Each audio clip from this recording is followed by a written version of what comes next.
والصلاة والسلام علی سید الانبیاء والمرسلین وعلی آلہ الطیبین الطاہرین۔ معزز و محترم سامعین و حاضرین، آج کی اس نشست میں ہم اس پہلو کا جائزہ لیں گے کہ ہم اپنے اندر اخلاص کیسے پیدا کر سکتے ہیں، اپنی عبادات میں، اپنے اعمال میں، اور لوگوں کے ساتھ ہم مخلص کیسے ہو سکتے ہیں۔ سلف صالحین کا کیا طریقہ تھا اور ان کی کیا تعلیمات ہیں۔ اللہ رب العزت نے فرمایا کہ اخلاص میرے رازوں میں سے ایک راز ہے جسے میں کسی شخص کے دل میں رکھ دیتا ہوں اور پھر خود اس سے محبت کرنے لگتا ہوں۔ یعنی جس دل میں اخلاص ہوگا اللہ تعالیٰ اس بندے سے محبت کرنے لگ جاتا ہے۔ حضرت ذوالنون مصری رحمۃ اللہ علیہ فرمایا کرتے تھے کہ 3 چیزیں اخلاص کی نشانیاں ہیں۔ پہلی یہ کہ عوام کی مدح اور مذمت بندے کے نزدیک یکساں ہو جائے، کوئی انسان کی تعریف کرے یا تنقیص کرے وہ انسان کے لیے یکساں ہو جائے۔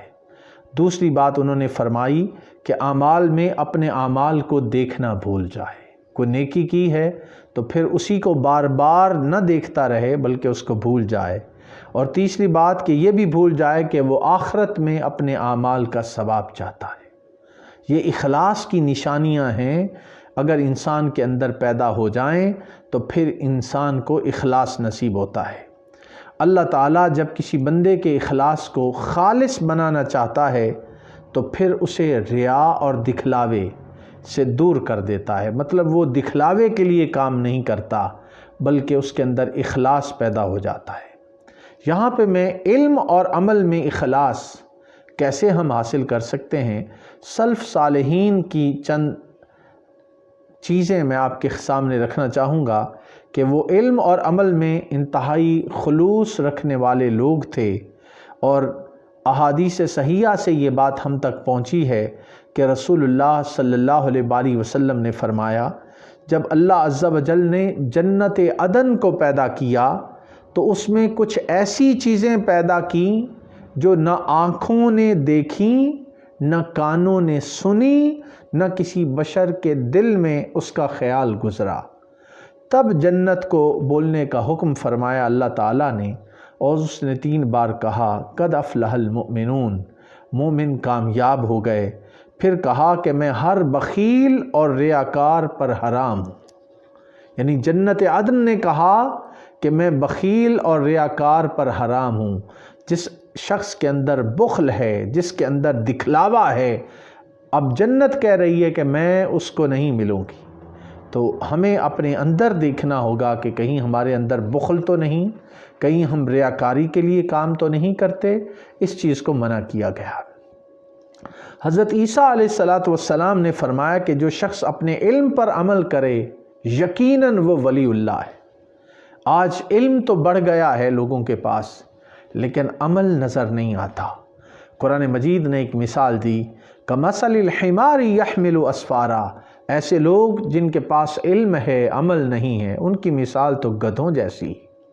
تو آج ہمیں اپنا جائزہ لینا ہوگا کہ ہم کہاں کھڑے ہیں۔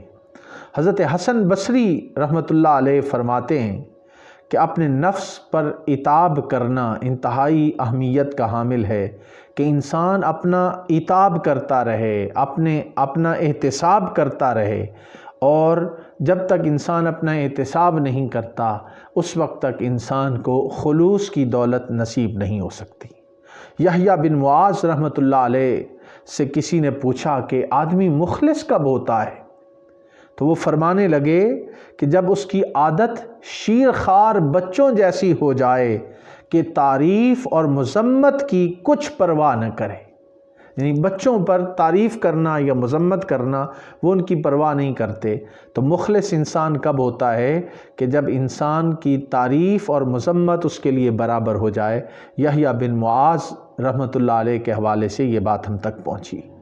اب یہ چیز بھی ہمیں دیکھنی ہے کہ دکھلاوا کرنا، لوگوں کو دکھانے کے لیے تو ہم اپنے کام نہیں کرتے، اللہ تعالیٰ تو ہمارے دلوں کی حالات سے بھی واقف ہے۔ حضرت فضیل بن عیاض رحمۃ اللہ علیہ فرماتے ہیں کہ ہم نے ایسے لوگ بھی دیکھے ہیں جو اپنے اعمال میں ریا کرتے تھے، مگر اب ایسے لوگ ہیں جو ان اعمال میں بھی ریا کرتے ہیں جنہیں وہ نہیں کرتے۔ یعنی یہ بات بڑی اہم ہے۔ حضرت فضیل بن عیاض کہہ رہے ہیں کہ پہلے لوگ کوئی عمل کرتے تھے، اس میں ریاکاری کرتے تھے، اب عمل نہیں کرتے لیکن اس کا کریڈٹ لینے کو تیار ہوتے ہیں اور اس کا کریڈٹ لیتے ہیں۔ ہم کہاں کھڑے ہیں؟ ہمیں خود احتسابی کی طرف آنا ہوگا۔ حضرت ابو داؤد طیالسی رحمۃ اللہ علیہ فرماتے ہیں کہ عالم جب کوئی کتاب لکھے تو اسے مناسب ہے کہ اس سے نصرت دین کا قصد کرے، نہ کہ حسن تعریف کا، کہ اس سے اس کے اندر تعریف کا طلب پیدا ہوگی کہ وہ اپنی تعریف چاہتا ہے، نہیں، بلکہ اس کے اندر نصرت دین کا پہلو غالب رہنا چاہیے۔ اپنی ذات کو پروموٹ کرنے کے لیے نہیں ہونا چاہیے، دین کی نصرت اور دین کے احیاء اور دین کی اشاعت کے لیے انسان کو کام کرنا چاہیے۔ حضرت علی رضی اللہ تعالیٰ عنہ کا ایک اہم فرمان ریاکاری کے حوالے سے آپ کی خدمت میں پیش کرنا چاہوں گا۔ وہ فرماتے ہیں کہ ریاکاری کی اور دکھلاوے کی 3 علامات ہیں، سمبلز ہیں یا سائنز ہیں۔ پہلی کہ جب اکیلا ہو تو سستی کرے، یعنی انسان جب اکیلا مجرد ہو تو سستی کرے اور نوافل بیٹھ کر ادا کرے۔ دوسری بات فرماتے ہیں جب لوگوں میں ہو تو خوش ہو، اور تیسری بات فرماتے ہیں کہ جب لوگ اس کی تعریف کریں تو زیادہ عمل میں مشغول ہو، اور جب مذمت کریں تو اس میں کمی کر دے۔ یہ ریاکاری کی علامات حضرت علی شیر خدا رضی اللہ تعالیٰ عنہ نے بیان کی ہیں کہ انسان دوسروں کی باتوں سے متاثر ہو جائے۔ مخلص وہی ہے جو اپنی نیکیوں کو مخفی رکھتا ہے اور اپنی برائیوں کو بھی مخفی رکھتا ہے۔ یعنی اس حوالے سے انسان کو اپنی نیکیوں کو دوسروں پہ ایکسپوز کرنا، دوسروں کو بتاتے رہنا، یہ چیز جو ہے یہ ریاکاری میں آتی ہے۔ شداد بن حکیم رحمۃ اللہ علیہ فرماتے تھے کہ جس شخص میں 3 صفات ہوں وہ لوگوں کو پڑھانے بیٹھے ورنہ یہ کام نہ کرے۔ یعنی پڑھائے گا کون، تعلیم کون دے گا؟ کہتے ہیں پہلا وہ لوگ جو اللہ کی نعمتیں یاد دلائے تاکہ وہ اللہ تعالیٰ کا شکر ادا کریں۔ دوسرا ان کو گناہ یاد دلائے تاکہ وہ توبہ کریں، اور تیسرا شیطان کی دشمنی یاد دلائے تاکہ لوگ اس سے بچیں۔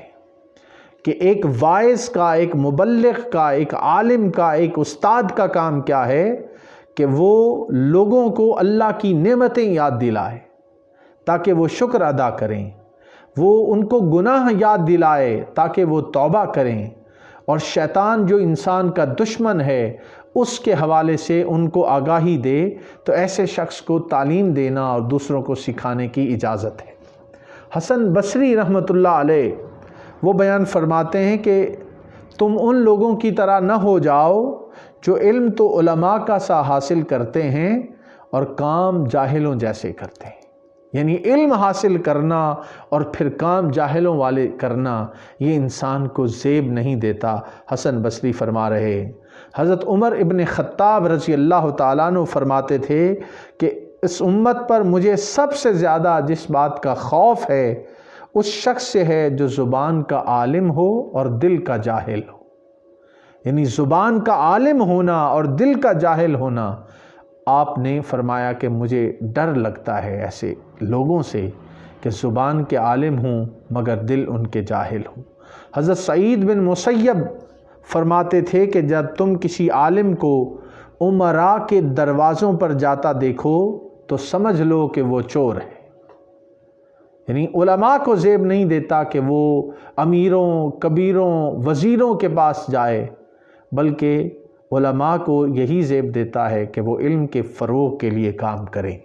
مالک بن دینار رحمۃ اللہ علیہ فرماتے تھے کہ میں نے کسی آسمانی کتاب میں پڑھا ہے کہ اللہ تعالیٰ فرماتا ہے جو عالم اپنے علم سے دنیا طلب کرے اس کی ادنا سزا یہ ہے کہ میں اس کو اپنی مناجات کی لذت سے محروم کر دیتا ہوں۔